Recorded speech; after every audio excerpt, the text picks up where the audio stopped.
On August 23, 2020, Jacob S. Blake, a 29-year-old black man armed with a knife, was shot and seriously injured by police officer Rustin Shesky in Kenosha, Wisconsin. Shesky shot at Blake's back 7 times when Blake opened the driver's door to an SUV and leaned in. 3 of Blake's sons were in the back seat at the time.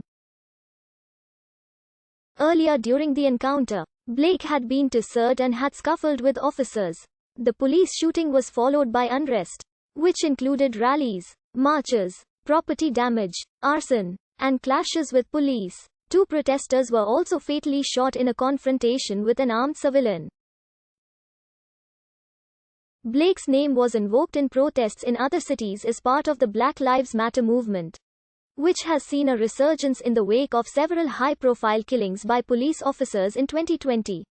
On January 5, 2021, Kenosha County prosecutors announced that the officers involved in the shooting will not be charged, though they remain on administrative leave. They also announced that Jacob Blake also would not face any charges.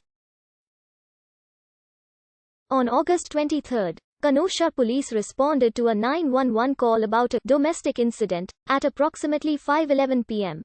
According to multiple official sources, the female caller referred to Blake as her boyfriend, said he was not permitted to be on the premises, and that he'd taken her car keys and was refusing to give them back. Officers were also informed by the dispatcher that there was a wanted alert for someone at the address indicated by Police Code 10-99. Blake had a warrant for his arrest from July, based on charges of third-degree sexual assault, trespassing, and disorderly conduct in connection with domestic abuse. The woman who called 911 on August 23 to report that Blake had stolen her keys was the same woman who had previously filed the criminal complaint alleging that Blake had sexually assaulted her. Both Kenosha Police Chief Daniel Miskines in the Kenosha Professional Police Association stated that the officers dispatched on August 23 were aware of the pending warrant for Blake before they arrived on scene. According to a witness, Blake pulled his car up near 6 or 7 women shouting at each other on the sidewalk, and Blake did not say anything to the women. According to other witnesses, Blake was trying to intervene between 2 women who were arguing when police arrived. According to the police union, the officers were dispatched because of a complaint that Blake was attempting to steal the caller's keys and vehicle. Officers attempted to subdue Blake, and 2 officers used tasers on him. A bystander who recorded a video of the incident told reporters that he heard police yelling, "Drop the knife." The bystander also stated, "I didn't see any weapons in his hands. He wasn't being violent." The police union says that Blake was armed with a knife in his left hand, but officers did not initially see it, and he forcefully fought with the officers, including putting one off in a headlock, while ignoring orders to drop the knife. Based on the inability to gain compliance and control after using verbal, physical and less lethal means, the officers drew their firearms, the police union added. One of Blake's attorneys disputed this version of events, calling it overblown, and saying that the police officers were the aggressors and immediately became physical with Blake upon arriving at the scene. After an initial scuffle, Blake walked to the driver's side of his vehicle, followed by Officer Rustin Shesky and another officer with handguns drawn.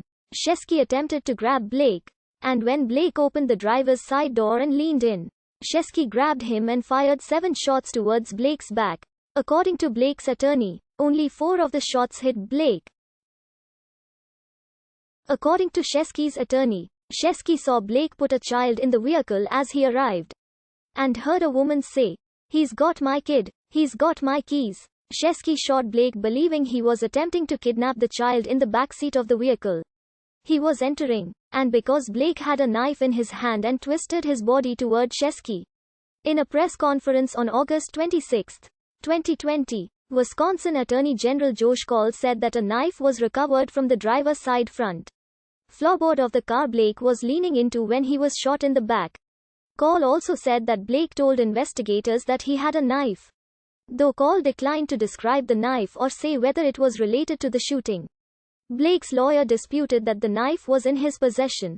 The prosecutor who oversaw the investigation said that Blake admitted to holding a knife and that officers and witnesses stated that Blake turned towards Officer Shesky with the knife immediately before the shooting. Blake later admitted that he wasn't thinking clearly and picked up a knife during the altercation. Although he denied having the intent to use it, Blake was flown to Frotet Hospital in Wauwatosa, Wisconsin. His father, Ann